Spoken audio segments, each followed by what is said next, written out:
মিথ্যা নবীর বিরুদ্ধে যুদ্ধ করা হবে। হযরত ওয়াহশী রাদিয়াল্লাহু আনহু আগ বাড়ায় গেলেন। যুদ্ধ করতে করতে এক পর্যায়ে মুসাইলামাতুল কাজ্জাবকে কাছে পেয়ে গেলেন। নিজ হাতে টুটিখানা ধরিয়া তরবারির আঘাতে ধর থেকে কল্লাটা আলাদা করে ফেলেছে। মিথ্যা নবুয়তের দাবিদারকে হত্যা করার পরে তিনি চিৎকার দিয়ে কাঁদছেন, চোখের পানি ছেড়ে দিয়ে বলে, ইসলামের মহাবীর হযরতে হামজাকে শহীদ করেছিলাম। আজকে পয়গম্বরের ইন্তেকালের পরে প্রথম মিথ্যা নবুয়তের দাবিদার ইয়ামামার যুদ্ধে মুসাইলামাতুল কাজ্জাবকে নিজ হাতে হত্যা করেছি। আমার রব, আমার আল্লাহ, আমার এই অপরাধ আল্লাহ পাক ক্ষমা করবে। নিজের চাচার জন্য আল্লাহর পয়গম্বর হাউমাউ করে কেঁদেছেন। তো আল্লাহ পাক আসমান থেকে জিবরাইল আলাইহিস সালাতু ওয়াস সালামকে পাঠায় দিয়ে বলেন, পয়গম্বরকে জানায় দেন আল্লাহ তাআলা তিনার চাচা হামজাকে আসমানের মধ্যে আরশে মুআল্লায় আল্লাহ পাক নিজে ঘোষণা করে দিয়েছেন, হামজাতু আসাদুল্লাহি ওয়া আসাদুর রাসূলি। হামজা আল্লাহ এবং আল্লাহর রসুলের সিংহ। আল্লাহ পাক এই ঘোষণা দিয়ে দিয়েছেন। আল্লাহু আকবার। ইসলামের প্রথম শহীদ হযরতে হামজা রাদিয়াল্লাহু আনহু। মোহতারাম হাজিরিন, আমি যে কথাটা আপনাদেরকে বুঝাবো, ইসলামের মহাবীরকে হত্যা করার কারণে হযরতে ওয়াহশীর মর্যাদা নিচে চলে আসছে। আজ পর্যন্ত দুনিয়াতে কিছু মুনাফিক গাদ্দার রয়েছে, সাহাবীদেরকে নিয়ে সমালোচনা করে। হযরতে মুআবিয়া রাদিয়াল্লাহু আনহুকে নিয়ে কিছু কথা আছে, এই জন্য তারা সমালোচনা করে। গাদারা জানে না আল্লাহ তাআলা সাহাবীদের মর্যাদা কত উচ্চতে রাখছেন। আবু মুহাম্মদ মহিউদ্দিন গাউসুল আজম আব্দুল কাদের জিলানী অলিকুল শিরোমণিদের মধ্যে একজন, আউলিয়াদের মধ্যে একজন। আব্দুল কাদের জিলানী রাহমাতুল্লাহি আলাইহি, তিনার এক মুরিদ সোবান নামে জিজ্ঞাসা করা, হযরত আপনার কাছে একটা জিজ্ঞাসা, আপনার মর্যাদার সাহাবীদের মর্যাদার মধ্যে কি পরিমাণ তফাৎ ডিফারেন্স আছে? সাথে সাথে আব্দুল কাদের জিলানী রাহমাতুল্লাহি আলাইহি বলে, কি এর মধ্যে কি পান্তাবাতি ঘি? একটা কথা আছে না গো, কিসের মধ্যে কি পান্তাবাতি ঘি? আরে কার সাথে কারে মিলাইলি? এই বুকা, কার সাথে কারে তুলনা করলি? জানোস না বুকা, জানোস না আমি আবু মুহাম্মদ মহিউদ্দিন গাউসুল আজম আব্দুল কাদের জিলানী, আল্লাহর পয়গম্বরের সর্বনিম্ন স্তরের সাহাবী হযরত ওয়াহশী রাদিয়াল্লাহু আনহু যদি কোনো ময়দান দিয়ে ঘোড়া দৌড়ায়া গিয়েছেন, যখন আল্লাহর নবীর সাথে যুদ্ধের ময়দানে যখন গিয়েছে, এই যুদ্ধের ময়দানে যাওয়ার পরে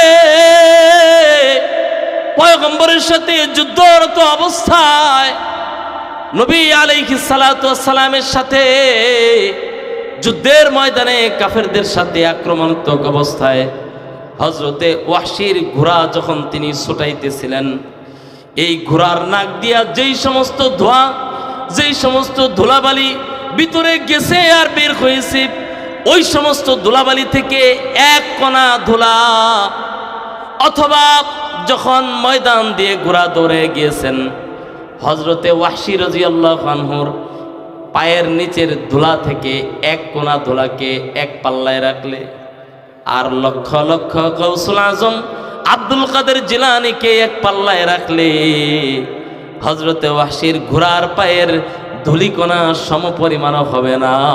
চিৎকার দিয়ে বলেন সুবহানাল্লাহ।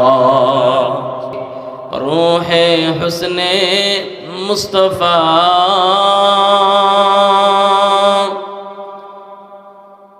रूहे हुस्ने मुस्तफ़ा है एक बहरे बेकरार। उसके साहिल तक कोई शीरी बया पहुँचा नहीं बलगल उला बिकमालिही कशफत दुजा बिजमालिही हसनत जमीउ खिसालिही सल्लु अलैहि व आलिहि मुहम्मद ने आकर मुहम्मद ने आकर कुफर को मिटाया कुफर को मिटाकर सदाकत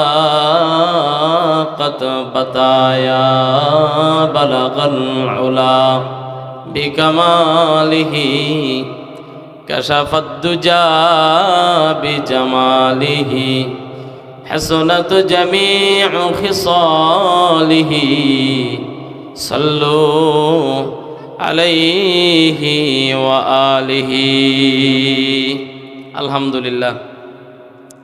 ইসরায়েল ব্যাপারীপাড়া জামে মসজিদের উদ্যোগে আয়োজিত আজকের এই 25তম বার্ষিক ইসলামী মহাসম্মেলনের মোহতারাম সভাপতি বিশিষ্ট ইসলামী চিন্তাবিদ হজরত মাওলানা মোহাম্মদ রফিকুল ইসলাম সাহেব দামাত বরকাতুহুম, সহসভাপতি জনাব মোহাম্মদ ইউনুস আলী সরকার সহ উপস্থিত হজরত বুজুর্গ উলামায়ে কেরাম, সম্মুখ পানে সমাবেত দিন প্রিয় ইসলাম প্রিয় দিনদার ইমানদার মুমিন মুসলমান ভাইরা, বড় বাবারা, যুবক ভাইরা, পর্দার আড়ালের মা ও বোনেরা, বিশ্বজগতের মালিক বিশ্ব প্রতিপালক মহান আল্লাহ রাব্বুল আলামিনের দরবারে কালিমাতে শুকর গুজার হয়ে শুকরিয়া আদায় করি যে আল্লাহ তাআলা আপনাকে আমাকে একটি দ্বীনি পরিবেশে দ্বীনি মজলিসে আল্লাহ পাক আসার বসার তৌফিক দান করেছেন। এই জন্য শুকরিয়া আদায় করি। সকলেই পড়ি, জবান ছেড়ে দিয়ে ভক্তি ভরে সমস্বরে আওয়াজ করে পড়ি আলহামদুলিল্লাহ। মোহতারাম হাজরিন, আল্লাহ তাআলা মানুষকে দুনিয়াতে পাঠাইছেন আশরাফুল মাখলুকাত হিসেবে। আল্লাহ পাক সৃষ্টির শ্রেষ্ঠ হিসেবে মানুষকে দুনিয়াতে পাঠাইছেন। মানুষকে দুনিয়াতে পাঠিয়ে আল্লাহ তাআলা যুগে যুগে লক্ষাধিক পয়গম্বরদেরকে আল্লাহ পাক দুনিয়াতে পাঠাইছেন। আদম নবী থেকে ঈসা নবী পর্যন্ত 2,24,000 কম বা বেশি পয়গম্বরকে আল্লাহ পাক দুনিয়াতে পাঠাইছেন। সকলেই দাওয়াত দিয়েছে কুলু লা ইলাহা ইল্লাল্লাহু দাখালাল জান্নাহ। যারা কালেমা পড়বে তারা আল্লাহর জান্নাতে প্রবেশ করবে, বলি সুবহানাল্লাহ। যারা কালেমা পড়বে আল্লাহ পাক তাদেরকে জান্নাতে প্রবেশ করাবেন। সমস্ত পয়গম্বররাই দাওয়াত দিয়েছেন। আল্লাহর রাসূল সাল্লাল্লাহু আলাইহি ওয়াসাল্লামকে আল্লাহ পাক মুআল্লিম হিসেবে, শিক্ষক হিসেবে দুনিয়াতে পাঠাইছেন। আল্লাহর রাসূল বলেন বাইস্তু মুআল্লিমান, আল্লাহ পাক আমাকে শিক্ষক বানাই দুনিয়াতে পাঠাইছেন। আল্লাহর রাসূল দুনিয়াতে এসে মানুষকে চরিত্রের শিক্ষা দিতেই আইএমএ জাহিলিয়াতের মানুষগুলো স্বর্ণের মানুষে পরিণত হয়ে গেছে, বলি সুবহানাল্লাহ। এবার আল্লাহর রাসূল সাল্লাল্লাহু আলাইহি ওয়াসাল্লামের দাওয়াতের বরকতে জন্ম নিয়েছেন সিদ্দিকে আকবর হযরতে আবু বকর ইবনে কুহাফা রাদিয়াল্লাহু আনহু, ফারুক আজম হযরত ওমর ফারুক রাদিয়াল্লাহু আনহুদের মতো মহামনীষী সাহাবায়ে কেরাম জন্ম নিয়েছেন। আল্লাহর রাসূল বলেছেন আসহাবি কান্নুজুম, আমার একজন সাহাবী আসমানের তারকা সমতুল্য, বলি সুবহানাল্লাহ। মোহতারাম হাজরিন, এই জন্য আল্লাহ তাআলা আপনাকে আমাকে দুনিয়াতে পাঠাইছেন। সাহাবায়ে কেরাম এবং আল্লাহর রাসূল যেই পথে চলতে নির্দেশ করেছেন, আল্লাহর রাসূল যেই পথে চললে রাজি এবং খুশি, দুনিয়ার প্রত্যেক মানুষকে, ইমানদারকে, মুসলমানকে সেই পথেই চলতে হবে। এটাই আল্লাহ পাকের নির্দেশনা। আল্লাহ তাআলা কোরআনের মাধ্যমে সর্বশেষ আসমানি কিতাব এবং সর্বশেষ রাসূলের মাধ্যমে আল্লাহ পাক জানাই দিয়েছেন। সুতরাং যাদের মধ্যে তাকওয়া থাকবে, আল্লাহর ভয় থাকবে, তারাই দুনিয়াতে ইমানদার মুত্তাকি হিসেবে বিবেচিত হবে। ইত্তাকুল্লাহ, আল্লাহর ভয় তাকওয়া অন্তরে থাকতে হবে। আজকে এই যে আপনারা মজলিসে বসেছেন, এই মজলিস কত দামি। এভাবেই সাহাবায়ে কেরাম আল্লাহর রাসূল সাল্লাল্লাহু আলাইহি ওয়াসাল্লাম থেকে তিনারা কথা শুনেছেন, ইলম অন্বেষণ করেছেন। মুসলমান ভাইরা, কিয়ামত পর্যন্ত আর পয়গম্বর দুনিয়াতে আসবে না, কোন সাহাবী আর দুনিয়াতে আসবে না। হযরতে আবু বকর, উসমান, ওমর, আলী আর কোনোদিন এসে আপনাকে দাওয়াত দিবে না, বলবে না ও ভাই আব্দুর রহমান, মুসা, ঈসা, আব্দুল্লাহ তোমরা আসো, আমরা বসে একটু ইসলামের, কোরআনের, ঈমানের মুযাকারা করি। এই কথা আর কোনোদিন সাহাবায়ে কেরাম আপনাদের বলবে না। কোন পয়গম্বর আর দুনিয়াতে আসবে না, কেউ এসে আর দাওয়াত দিয়ে বলবে না আসো আসো, মসজিদের পাশে কোরআনের কথা হবে, চলো যাই। পয়গম্বর আর ডেকে বলবে না চলো কোরআনের তালিম করি। এই কথা কিয়ামত পর্যন্ত আর কোনো পয়গম্বর আসবে না। যুগের আলেমদের কাছ থেকেই আপনাদের এই আলোচনাগুলো কিয়ামত পর্যন্ত গ্রহণ করে নিতে হবে। কারণ আলেমদেরকে আল্লাহ পাক নবীদের দায়িত্ব দিয়া দুনিয়াতে পাঠিয়ে দিয়েছেন। সুবহানাল্লাহ। এজন্য আল্লাহর রাসূল বলেন, কুন আলিমান আও মুতাআল্লিমান আও মুস্তামিআন আও মুহিব্বান ওয়ালা তাকুন খামিসান ফাতাহলিক। এই হয়তোবা তুমি আলেম হয়ে যাও, নতুবা তুমি আলেমের ছাত্র হয়ে যাও, অথবা আলেমের সাথে তাল্লুক রাখো, সম্পর্ক রাখো, অথবা তার সাথে মহাব্বত রাখো। সর্বশেষ যদি না পারো তাইলে মহাব্বত রাখবে, সাবধান। ওয়ালা তাকুন খামিসান ফাতাহলিক। যদি আলেমদেরকে নিয়ে আলোচনা করো, আলেমদেরকে নিয়ে সমালোচনা করো, তাদের প্রতি বিদ্বেষ রাখো, অবশ্যই অবশ্যই তোমার জন্য ধ্বংস অনিবার্য বিষয়, ধ্বংস হয়ে যাবে। এই চার কাজ করতে হবে। চার কাজের মাধ্যমে 1 নম্বর, নিজে আলেম হয়ে যান। যদি আলেম না হইতে জানো তাইলে আলেমের ছাত্র হয়ে যাও, তার মজলিসে বসে যাও। মজলিসে যে কথা হয় সেই কথা গ্রহণ করো। যদি তাও না পারো, মজলিসে বসার যোগ্যতা নাই, তাইলে তার সাথে সম্পর্ক রাখো, মাঝে মাঝে তার সাথে দেখা সাক্ষাৎ করে আসো। তাও যদি সম্ভব না হয় তো তার মহাব্বত অন্তরের মধ্যে, দিলের মধ্যে পোষণ করো। যদি তা না করতে পারো তাইলে তোমার জন্য ধ্বংস অনিবার্য। তাইলে এই যে আলেমদের সাথে তাল্লুক রাখা, সম্পর্ক রাখা, অনেকেই অনেক সময় কষ্ট পেয়ে যান কোথায়, কথাটা নিজের বরাবর যখন চলে আসে বান্দার অন্তরে আঘাত লেগে যায়, কিন্তু সে জানে না আলেম হচ্ছে তার ইমানের পাহারাদার। আর যার মধ্যে যাররা পরিমাণ ঈমান রবে, আল্লাহর রাসূল বলেন কিয়ামতের ময়দানে আল্লাহ পাক তামাম দুনিয়ার মতো 10 দুনিয়া সমপরিমাণ জান্নাত আল্লাহ পাক এই বান্দাকে দান করবেন। সুবহানাল্লাহি ওয়া বিহামদিহি। যাররা পরিমাণ ঈমান থাকলে 10 দুনিয়া সমপরিমাণ জান্নাত আল্লাহ পাক দান করবেন। যাররা পরিমাণ ঈমান, যাররা বুঝেননি? কাপড় ধুয়ে দেওয়ার পরে চিপে যখন এটাকে ঝাড়া দেন, ঝাড়া দেওয়ার পরে দেখবেন পানির যে ছোট ছোট কণা উড়ে যায়, বিন্দু বিন্দু উড়ে যায়, এই বিন্দুগুলোকে জাররা বলা হয়। এই পরিমাণ ঈমান যদি কারোর মধ্যে রয়, আল্লাহর রাসূল বলেন এই দুনিয়ার 10 দুনিয়ার সমপরিমাণ জান্নাত আল্লাহ পাক ওই বান্দাকে দান করবেন। বলি সুবহানাল্লাহ। এত বড় জান্নাতের মালিক হয়ে যাবেন। এই জন্য আলেমদের মর্যাদা আল্লাহ পাক বাড়াইছেন। আলেমদেরকে আল্লাহর রাসূল ওয়ারিস হিসেবে ঘোষণা করে দিয়েছেন, ইন্নাল উলামা ওয়ারাসাতুল আম্বিয়া। কিয়ামত পর্যন্ত পয়গম্বরদের ওয়ারিস হিসেবে আল্লাহ পাক আলেমদেরকে ঘোষণা করেছেন। এইবার কোনো আলেমের চেহারা দেখেছেন তো পয়গম্বরের চেহারা দেখার নেক হয়েছে। কোনো আলেমকে ভালোবেসেছেন, হাত ধরেছেন, পয়গম্বরের হাত ধরলে আল্লাহ পাক যে নেক দান করবেন, অর্থাৎ সগীরা গুনাহগুলো ধুয়ে ধুয়ে সব নিঃশেষ হয়ে গেছে। এই জন্য হক্কানি আলেমদের কাছে যাওয়া উচিত, তাদের মজলিসে বসা প্রয়োজন। সহবত এমন এক জিনিস, অনেক দামি জিনিস সহবত।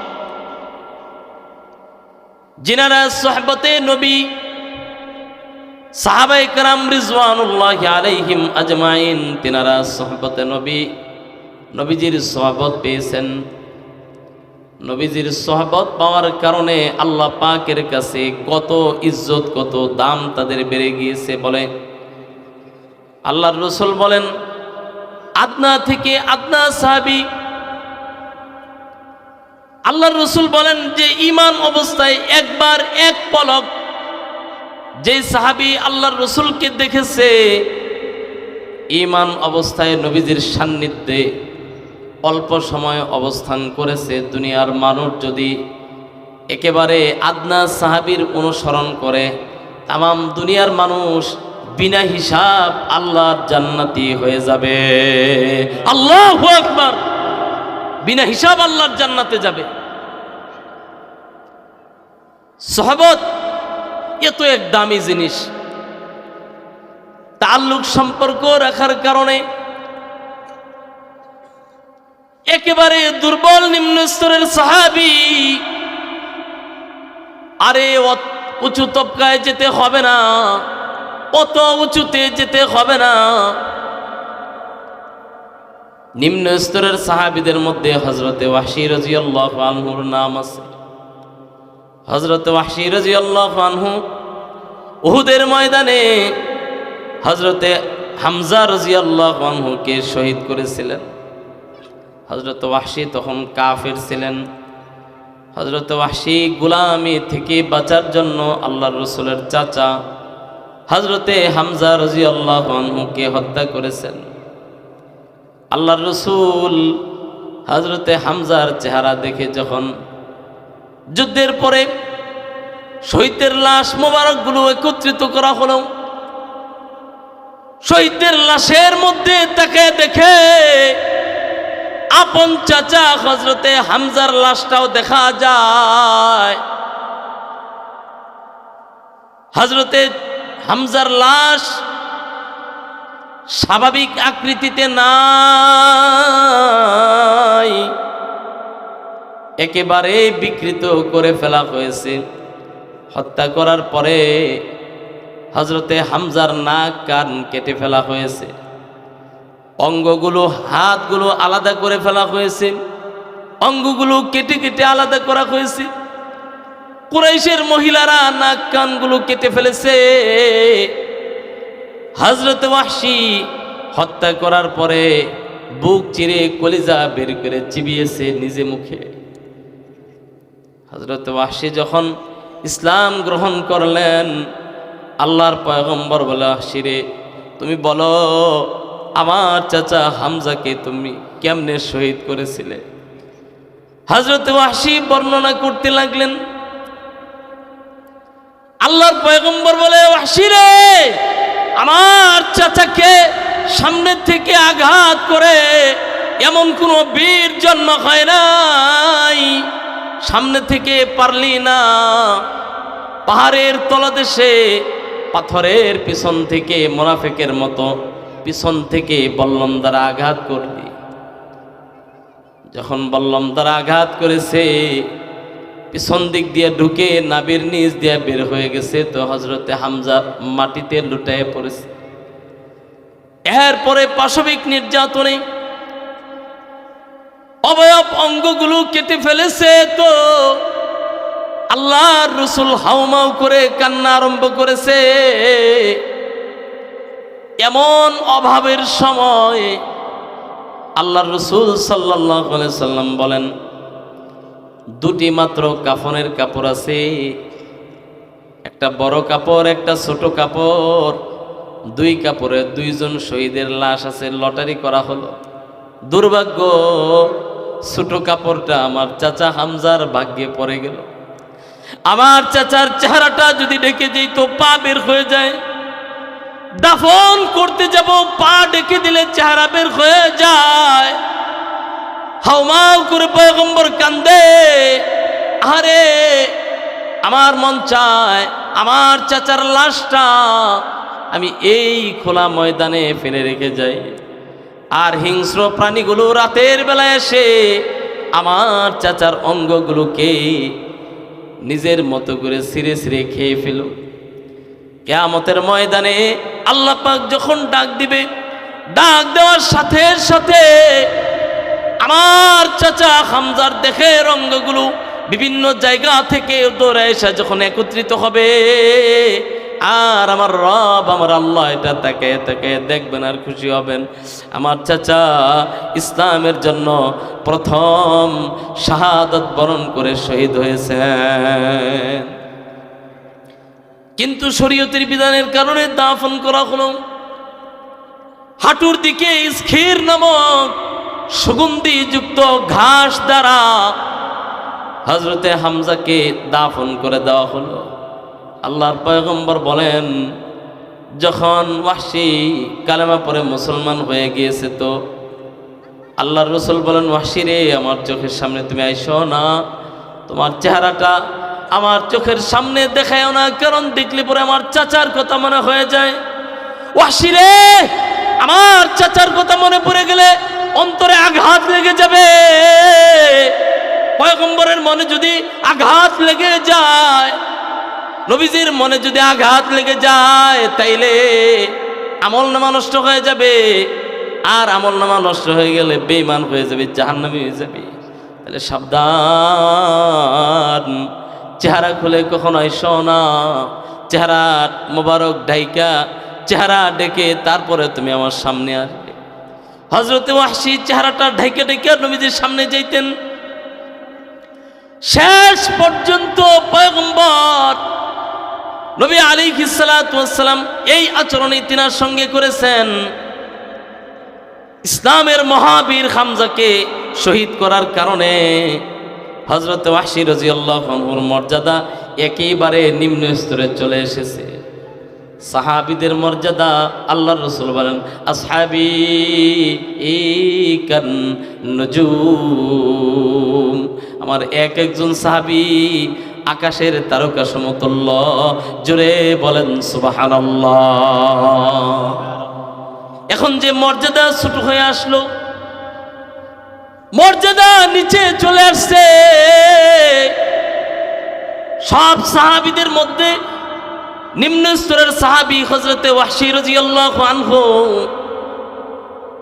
ইয়ামামার যুদ্ধে মুসাইলামাতুল কাজ্জাবের বিরুদ্ধে, মিথ্যা নবুয়তের দাবিদারের বিরুদ্ধে হযরতে সিদ্দিক আকবর আবু বকর ইবনে কুহাফা রাদিয়াল্লাহু আনহু যুদ্ধের ময়দানে ডাক দিয়েছেন। তো সাহাবায়ে কেরাম একসাথে যুদ্ধের ময়দানে গিয়েছে, মিথ্যা নবীর বিরুদ্ধে যুদ্ধ করা হবে।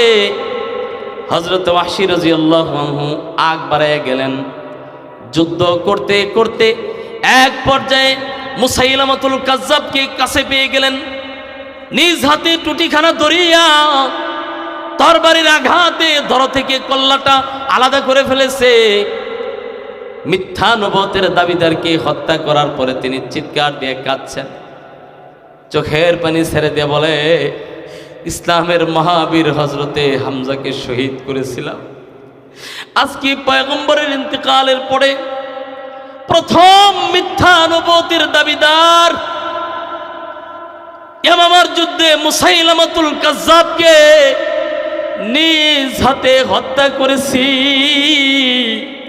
আমার রব, আমার আল্লাহ, আমার এই অপরাধ আল্লাহ পাক ক্ষমা করবে। নিজের চাচার জন্য আল্লাহর পয়গম্বর হাউমাউ করে কেঁদেছেন। তো আল্লাহ পাক আসমান থেকে জিবরাইল আলাইহিস সালাতু ওয়াস সালামকে পাঠায় দিয়ে বলেন, পয়গম্বরকে জানায় দেন আল্লাহ তাআলা তিনার চাচা হামজাকে আসমানের মধ্যে আরশে মুআল্লায় আল্লাহ পাক নিজে ঘোষণা করে দিয়েছেন, হামজাতু আসাদুল্লাহি ওয়া আসাদুর রাসূলি। হামজা আল্লাহ এবং আল্লাহর রসুলের সিংহ। আল্লাহ পাক এই ঘোষণা দিয়ে দিয়েছেন। আল্লাহু আকবার। ইসলামের প্রথম শহীদ হযরতে হামজা রাদিয়াল্লাহু আনহু। মোহতারাম হাজিরিন, আমি যে কথাটা আপনাদেরকে বোঝাবো, ইসলামের মহাবীরকে হত্যা করার কারণে হযরতে ওয়াহশীর মর্যাদা নিচে চলে আসছে। আজ পর্যন্ত দুনিয়াতে কিছু মুনাফিক গাদ্দার রয়েছে, সাহাবীদেরকে নিয়ে সমালোচনা করে। হযরতে মুআবিয়া রাদিয়াল্লাহু আনহুকে নিয়ে কিছু কথা আছে, এই জন্যে তারা সমালোচনা করে। গাদারা জানে না আল্লাহ তাআলা সাহাবীদের মর্যাদা কত উচ্চতে রাখছে। আবু মুহাম্মদ মহিউদ্দিন গাউসুল আজম আব্দুল কাদের জিলানী অলিকুল শিরোমণিদের মধ্যে একজন, আউলিয়াদের মধ্যে একজন। আব্দুল কাদের জিলানী রাহমাতুল্লাহি আলাইহি, তিনার এক মুরিদ সোবান নামে জিজ্ঞাসা করা, হযরত আপনার কাছে একটা জিজ্ঞাসা, আপনার মর্যাদার সাহাবীদের মর্যাদার মধ্যে কি পরিমাণ তফাৎ, ডিফারেন্স আছে? সাথে সাথে আব্দুল কাদের জিলানী রাহমাতুল্লাহি আলাইহি বলে, কি এর মধ্যে কি পান্তাবাতি ঘি? একটা কথা আছে না গো, কিসের মধ্যে কি পান্তাবাতি ঘি? আরে কার সাথে কারে মিলাইলি? এই বুকা, কার সাথে কারে তুলনা করলি? জানোস না বুকা, জানোস না আমি আবু মুহাম্মদ মহিউদ্দিন গাউসুল আজম আব্দুল কাদের জিলানী, আল্লাহর পয়গম্বরের সর্বনিম্ন স্তরের সাহাবী হযরত ওয়াহশী রাদিয়াল্লাহু আনহু যদি কোনো ময়দান দিয়ে ঘোড়া দৌড়ায়া গিয়েছেন, যখন আল্লাহর নবীর সাথে যুদ্ধের ময়দানে যখন গিয়েছে, এই যুদ্ধের ময়দানে যাওয়ার পরে পয়গম্বরের সাথে যুদ্ধরত অবস্থায় নবী আলাইহিস সালাতু ওয়াস সালামের সাথে যুদ্ধের ময়দানে কাফেরদের সাথে আক্রমণাত্মক অবস্থায় হযরতে ওয়াহশীর ঘোড়া যখন তিনি ছুটাইতেছিলেন, এই ঘোড়ার নাক দিয়া যেই সমস্ত ধোঁয়া, যেই সমস্ত ধুলাবালি ভিতরে গেছে আর বের হয়েছে, ওই সমস্ত ধুলাবালি থেকে এক কণা ধুলা, অথবা যখন ময়দান দিয়ে ঘোড়া দৌড়ে গিয়েছেন, হযরতে ওয়াহশী রাদিয়াল্লাহু আনহুর পায়ের নিচের ধুলা থেকে এক কোনা ধুলাকে এক পাল্লায় রাখলে, আর লক্ষ লক্ষ গাউসুল আজম আব্দুল কাদের জিলানীকে এক পাল্লায় রাখলে, হযরতে ওয়াহশীর ঘোড়ার পায়ের ধুলিকণা সমপরিমাণ হবে না। চিৎকার দিয়ে বলেন সুবহানাল্লাহ। ধুলিকণা সমপরিমাণ হবে না। সাহাবীদের মর্যাদা, আরে সাহাবায়ে কেরাম রিজওয়ানুল্লাহি আলাইহিম, আল্লাহ রসুলের সান্নিধ্য তিনারা পেয়েছেন। আরে সাহাবাদের কথা তো অনেক দূরের কথা, এমন এমন মনীষী দুনিয়াতে আসছে যাদের মধ্যে ইত্তাকুল্লাহ, আল্লাহর ভয় ছিল। রাষ্ট্র পরিচালনা করেছে, রাষ্ট্র। আপনারা তো বলেন মৌলবীরা রাষ্ট্র চালাইতে পারবে না, মৌলবীরা যোগ্য না। তাম দুনিয়াকে চ্যালেঞ্জ করে আজকে আল্লাহ তাআলা আফগানিস্তানকে ফারার উদ্যান করেছে। আফগানের পাহাড়ি মোল্লাদেরকে আল্লাহ পাক আজকে স্বাধীনতা দান করেছেন। 4.5 বছরের মধ্যে একটা আশ্চর্য ঘটনা শোনাই।